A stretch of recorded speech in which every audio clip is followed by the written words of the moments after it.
6월 셋째 주 주일 예배를 사도신경으로 신앙 고백드림으로 하나님께 예배를 드리겠습니다.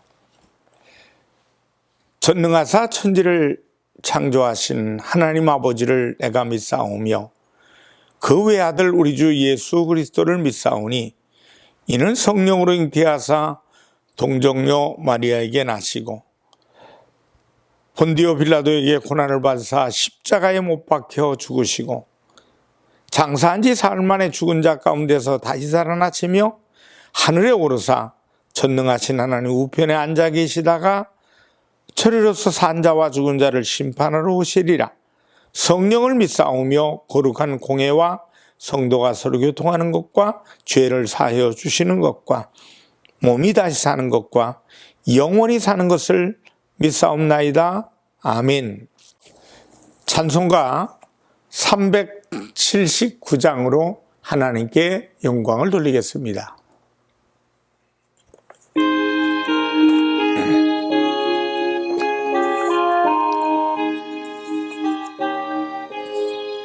내가 갈 길 멀고 함은 깊은데 빛 대신 주 저 본향집을 향해 가는 일 비추소서. 내가 가는 길 달지 못하나 한 걸음씩 늘 인도하소서. 이전에 방탕하게 지낼 때에 교만하여 맘대로 고집하던 이 죄인 사소서. 내 지은 죄 다 기억마시고 주 뜻대로 늘 주장하소서. 이전에 나를 인도하신 주 장래도 내 앞에 험산 줄령 만날 때에 도우소서. 밤 지나고 저 밝은 아침에 기쁨으로 내 주를 만나리.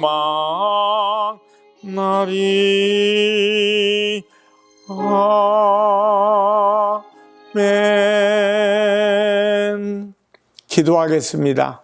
하나님 아버지, 하나님께서 보은혜라를 통해 하나님 앞에 손 모아 기도합니다.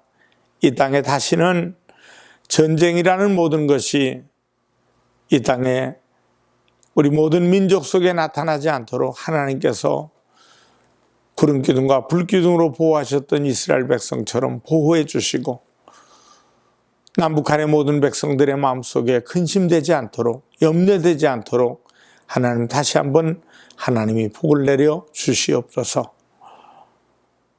고통당하는 모든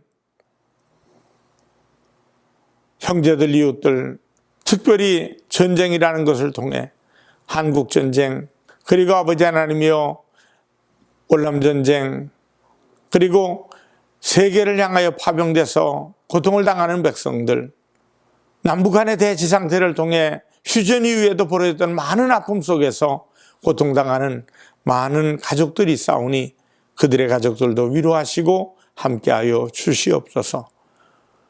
오늘 하나님의 말씀을 전하고 듣기를 원합니다. 마음속에 주님의 평강과 은혜와 축복이 있게 하시고 피값 주고 사신 교회가 주님 은혜 가운데 더욱 튼튼하게 복되게 성장되게 도와 주시옵소서. 특별히 미얀마에 있는 우리 많은 백성들 가슴에 군부로 인해 고통을 당하는 것이 어서 빨리 해결되게 하시옵소서. 어서 빨리 문제가 해결되게 하셔서 아름답게 평강 있게 하시옵소서. 사랑하는 우리 순복음 본교회 성도들 한 생명 한 생명 주께서 인도하시고 건강케 하시고 이제 코로나 아버지 하나님이여 이제 조금씩 적응해 나가고 또 이겨나가고 있습니다. 이제 신앙생활, 우리의 생각을, 우리의 삶을 바꿔서 열심을 다해 하나님 앞에 다시금 설 수 있도록 인도하여 주시옵소서. 시작하는 아버지 시간부터 마친 시간까지 성령님이 함께 하시옵고 예수님의 이름으로 기도드리옵나이다. 아멘. 하나님 말씀은 창세기 16장 1절에서 14절 말씀을 보시겠습니다. 아브라함의 아내 사레는 출산하지 못하였고 그에게 한 여종이 있으니 애굽 사람이요 이름은 하갈이라. 사레가 아브라함에게 이르되 야훼께서 내 출산을 허락하지 아니하셨으니 원하건대 내 여종에게 들어가라. 내가 혹 그로 말미암아 자녀를 얻을까 하노라 하매 아브라함이 사레의 말을 들으니라. 아브라함의 아내 사레가 그 여종 애굽 사람 하갈을 데려다가 그 남편 아브라함에게 첩으로 준 때는 아브라함이 가나안 땅에 거주한 지 10년 후였더라. 아브라함이 하갈과 동침하였더니 하갈이 임신하매 그가 자기의 임신을 알고 그의 여주인을 멸시한지라. 사레가 아브라함에게 이르되 내가 받는 모욕은 당신이 받아야 옳도다. 내가 나의 여종을 당신의 품에 두었거늘 그가 자기의 임신함을 알고 나를 멸시하니 당신과 나 사이에 야훼께서 판단하시기를 원하노라. 아브라함이 사라에게 이르되 당신의 여종은 당신의 수중에 있으니 당신의 눈에 좋을 대로 그에게 행하라 하며 사레가 하갈을 학대하였더니 하갈이 사레 앞에서 도망하였더라. 야훼의 사자가 광야의 샘물 곁 곧 술길 샘 곁에서 그를 만나 이르되 사레의 여종 하갈아 네가 어디서 왔으며 어디로 가느냐? 그가 이르되 나는 내 여주인 사레를 피하여 도망하나이다. 야훼의 사자가 그에게 이르되 내 여주인에게로 돌아가서 그 수하에 복종하라. 야훼의 사자가 또 그에게 이르되 내가 네 씨를 크게 번성하여 그 수가 많아 셀 수 없게 하리라. 야훼의 사자가 또 그에게 이르되 네가 임신하였은즉 아들을 낳으리니 그 이름을 이스마엘이라 하라. 이는 야훼께서 네 고통을 들으셨음이니라. 그가 사람 중에 들나귀같이 들리니 그의 손이 모든 사람을 치겠고 모든 사람의 손이 그를 칠지며 그가 모든 형제와 대항해서 살리라 하리라. 하갈이 자기에게 이르신 야훼의 이름을 나를 살피시는 하나님이라 하였으니 이는 내가 어떻게 여기서 나를 살피시는 하나님을 배웠는고 함이라. 이러므로 그 샘을 부엘라 헤로이라 불렀으며 그것은 가데스와 베넷 사이에 있더라. 하나님의 샘물이라는 제목으로 창세기 16장 1절에서 14절 말씀을 가지고 은혜를 나눕니다. 아브라함이 믿음의 사람이 되기 위해서 하나님께 세 가지 시험을 받았습니다. 첫 번째가 땅에 대한 시험입니다. 내가 네게 지시할 땅으로 가라. 거기서 큰 민족을 이루게 하리라. 그 축복하였습니다. 하나님께서 가나안 땅에 극심한 가뭄이 들게 해서 아브라함이 약속의 땅을 어떻게 하나 시험해 보았습니다. 시험 성적은 빵점이었습니다.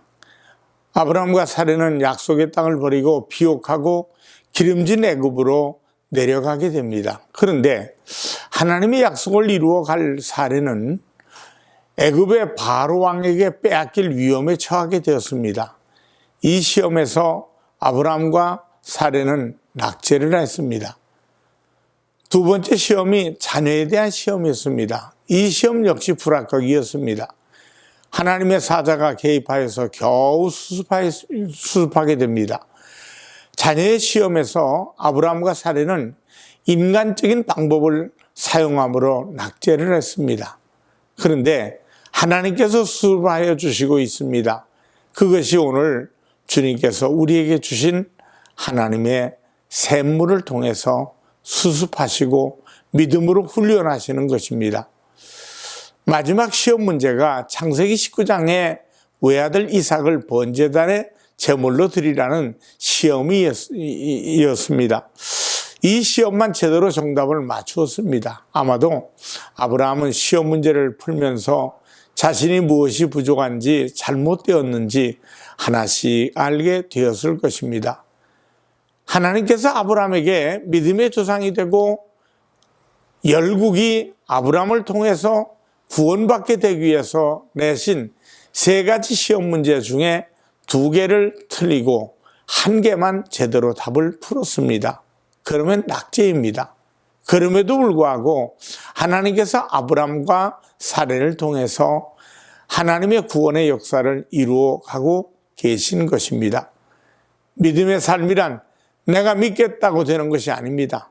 아브라함이 하나님이 염려하시고 수습하시는 연약한 믿음에서 온전한 믿음으로 성장하기까지 25년이라는 세월이 걸렸습니다. 그가 75세에 믿음의 삶을 시작해서 믿음의 절정에 이른 나이가 100세였습니다. 100세에 그의 믿음을 얻었습니다. 신앙은 기다림입니다. 하나님의 은혜는 기다림 가운데 이루어집니다. 오늘 주님께서 하신 말씀은 하나님께서 아브라함과 세례를 시험하신 과정 중에 2번째 시험 문제를 풀면서 나타난 사건입니다. 첫째, 인간의 합리적인 생각은 때로는 믿음을 흔들리게 합니다. 오늘 주님께서 주신 말씀 1절, 2절을 보면 아브라함의 아내 사례는 출산하지 못하였고 그에게 한 여종이 있으니 애굽 사람이요 이름은 하갈이라. 사례가 아브라함에게 이르게 야훼께서 내 출산을 허락하지 아니하셨으니 원하건대 내 여종에게 들어가라. 내가 혹 그로 말미암아 자녀를 얻을까 하노라 하매 아브라함이 사례의 말을 들으니라고 말씀하셨습니다. 하나님께서 아브라함과 사례를 부르시고 믿음으로 살아가게 하였습니다. 믿음의 사람들 가운데 특별히 아이를 낳지 못해서 고생하는 여인들이 세상에 많이 있습니다. 우리나라도 아이를 낳지 못하는 것은 여성이 가지는 악 가운데 하나로 생각했습니다. 사례는 하나님께서 자신에게 아이를 허락하지 않으셨다고 판단을 하였습니다. 하나님은 아브라함과 사례의 믿음을 저울에 달듯이 바라보시는 것입니다. 그런데 자녀의 문제에 있어서 기다림에 지쳐서 하나님의 뜻과 방법이 아닌 인간의 방법을 사용하게 되었습니다. 아브라함은 성격이 우유부단한 성격인 듯합니다.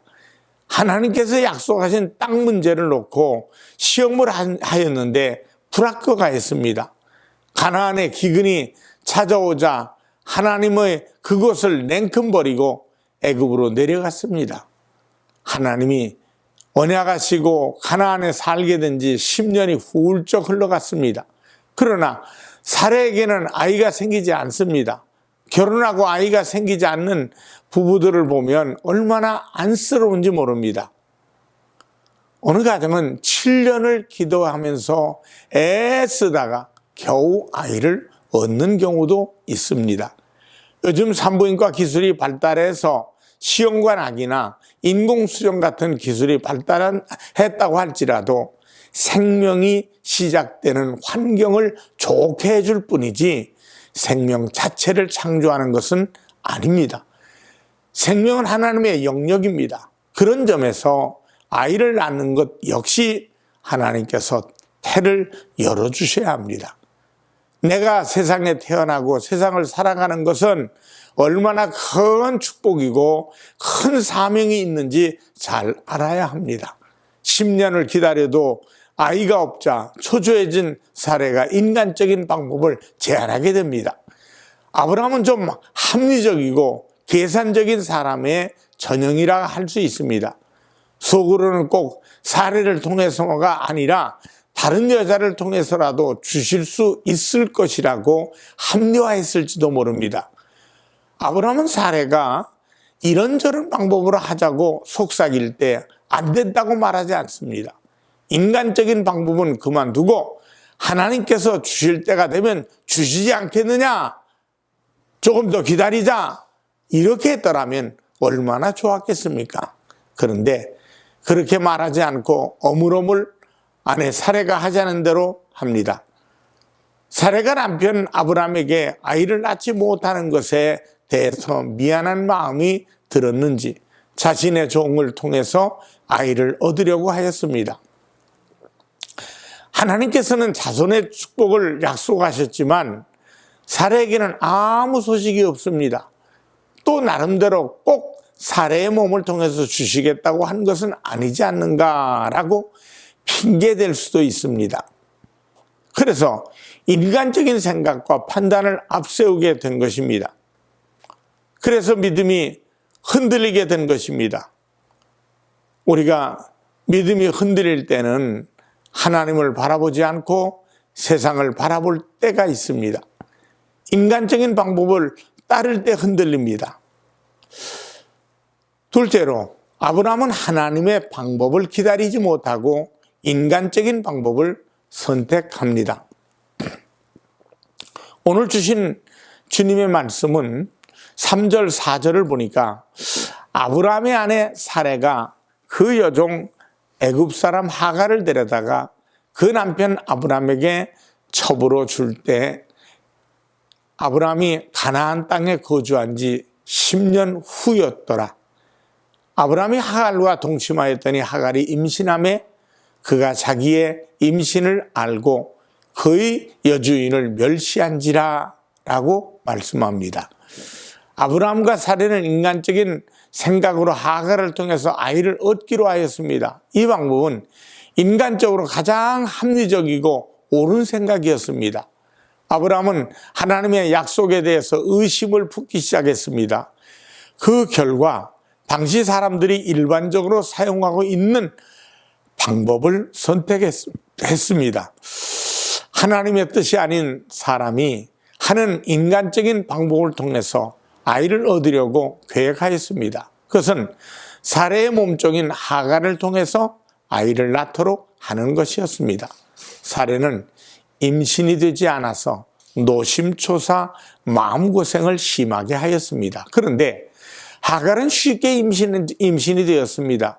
하갈이 자신이 주인 아브라함의 아이를 임신하게 된 것을 알자 자신이 마치 안주인이나 된 것처럼 콧대를 높이고 도도하게 굴었던가 봅니다. 안 그래도 열등감이 있는 사레에게 큰 상처를 주는 겁니다. 자신의 아이를 임신하게 된 사실을 알자 그 주인 사레를 멸시하였다고 말씀합니다. 이렇게 인간은 간사하기 그지없습니다. 다른 사람이 자신보다 조금 못하다 싶으면 한없이 짓밟고 무시하는 것이 인간입니다. 전혀 기대하지 않았던 일이 발생하였습니다. 가정의 평안과 행복을 위하여 아이를 얻기로 하였습니다. 오히려 그것이 가정의 평화를 깨는 결과를 초래하게 되었습니다. 셋째로 하나님께서는 삶에 방향하는 인생을 찾으시고 만나주십니다. 오늘 주님께서 하신 말씀 7절에서 8절을 보면 야훼의 사자가 광야의 샘물 곁 곧 술길 샘 곁에서 그를 만나 이르되 사레의 여종 하갈아 네가 어디서 왔으며 어디로 가느냐? 그가 이르되 나는 내 여주인 사레를 피하여 도망하나이다 라고 말씀하였습니다. 하갈이 임신을 하고 도도하게 굴자 사레가 눈꼴이 씌어서 아브라함에게 바가지를 긁습니다. 여기 아브라함도 하갈 편에 방패가 되어준 것이 아닙니다. 아브라함은 사레에게 당신 눈에 보기 좋게 하라고 모른 척하고 맙니다. 남자로서 치사하고 무책임한 행동입니다. 하갈을 불러다가 경계선을 넘지 못하도록 타이르고 조종을 하지 않았습니다. 그냥 당신 눈에 보기 좋게 하라고 하는 것은 아무렇게나 마음대로 하는 것입니다. 하갈의 입장에서는 얼마나 억울합니까? 자신이 원해서 임신한 것이 아닙니다. 주인이 시키니까 어쩔 수 없이 임신이 된 것입니다. 주인의 아이를 임신하였지만 약자임에 틀림없습니다. 아무리 주인의 아이를 임신했다고 할지라도 주인과 종의 신분은 다릅니다. 하갈은 사레에게 얼마나 괴롭힘을 당하고 스트레스를 받았으면 집을 뛰쳐나갔겠습니까? 그것도 홀몸이 아닌 임신한 몸으로 나갔다는 것은 죽기를 각오하고 나간 것입니다. 사레의 학대를 견디다 못하여 광야로 도망을 치고 있습니다. 술기를 아마도 자기 고향으로, 즉 애굽으로 가는 길이기도 했을 겁니다. 연약한 여인의 몸으로 도망가다가 죽을 수 있습니다. 이렇게 된 것은 하갈이 좋아서 시작한 것이 아닙니다.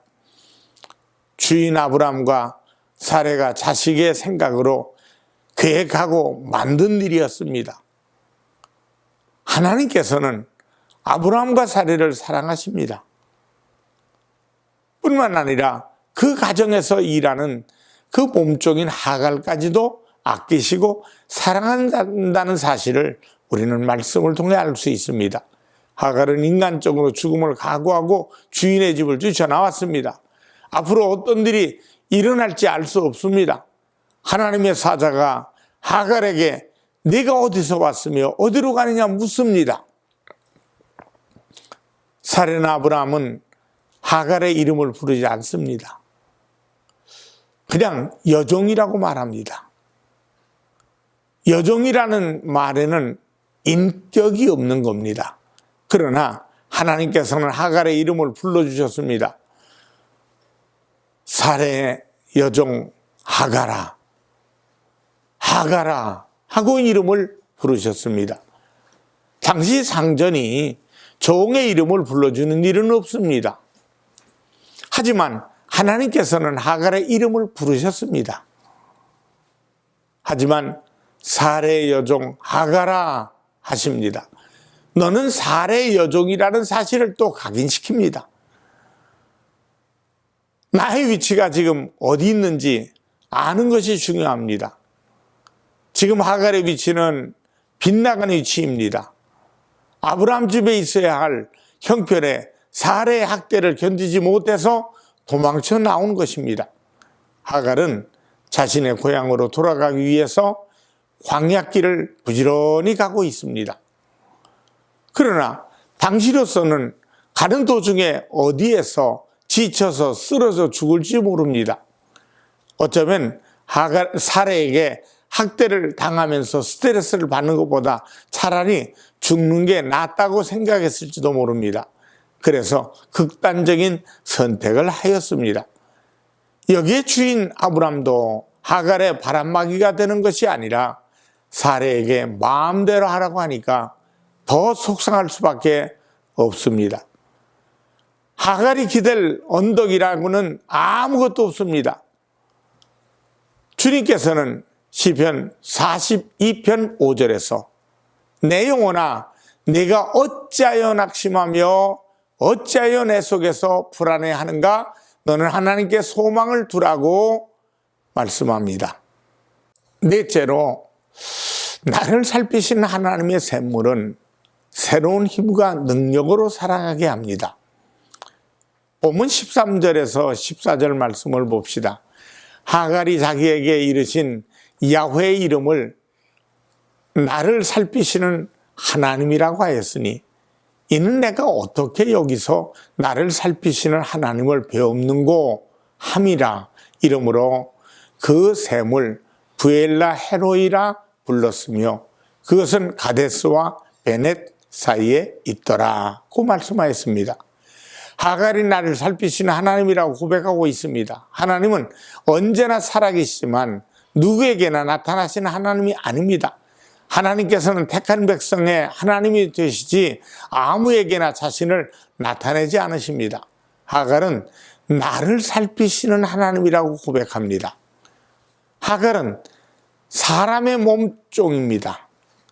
짐승과 다를 바 없는 하찮은 존재입니다. 그러나 하나님께서는 하갈을 살피시고 계셨던 것입니다.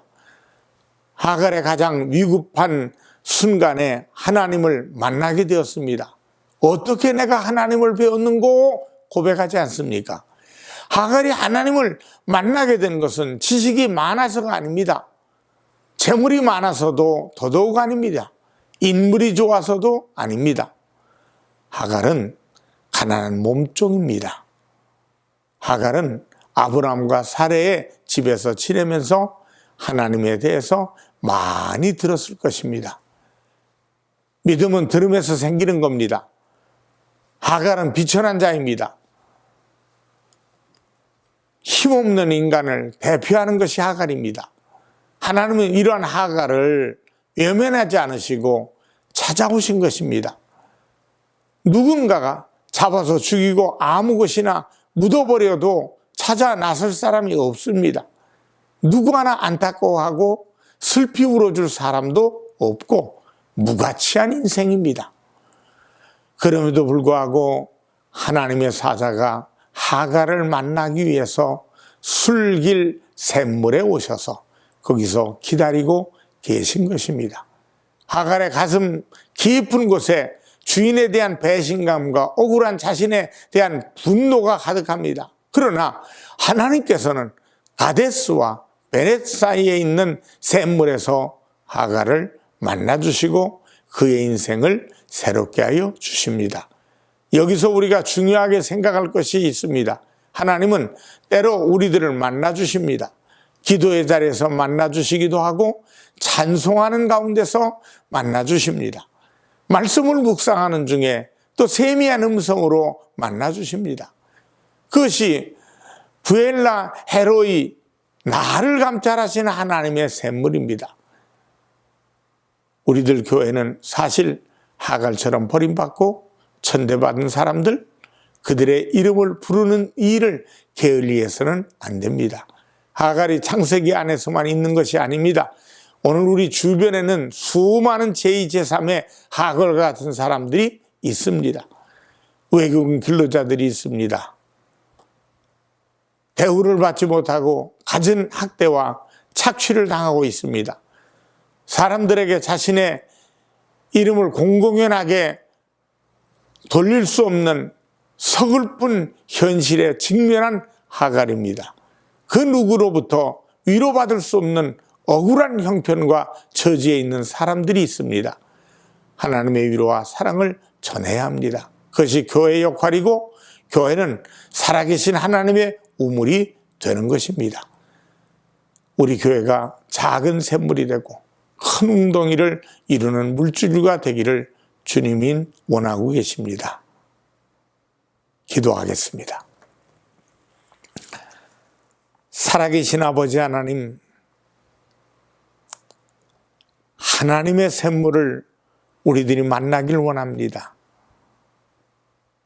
하나님이 하갈을 만나주시려고 샘물 곁에 기다리고 계신 것처럼 목말랐던 하갈에게 생수가 되신 것처럼 오늘 우리들의 삶 속에 하나님의 말씀이 생수가 되게 하시고 하나님의 은혜가 우리의 삶 속에 젖줄이 되게 하셔서 세상 끝날까지 하나님께 놀라운 은혜 가운데 살고 있음을 감사하며 살 수 있도록 날마다 하나님이 영광을 받으시고 인도하여 주시옵소서.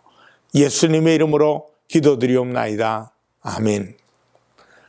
헌금을 위해 축복하겠습니다. 살아계신 하나님 앞에 믿음의 씨앗을 정성껏 감사함으로 바쳤습니다.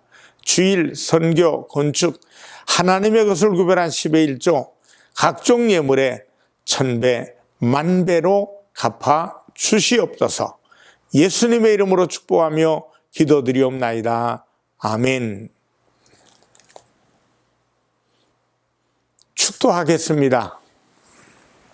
지금은 우리 주 예수 그리스도의 은혜와 하나님 아버지의 무한하신 사랑과 성령 하나님의 충만 교통하심이 예배를 드리며 영광되는 모든 이들에게 이제부터 영원토록 함께 하시기를 간절히 축원하옵나이다.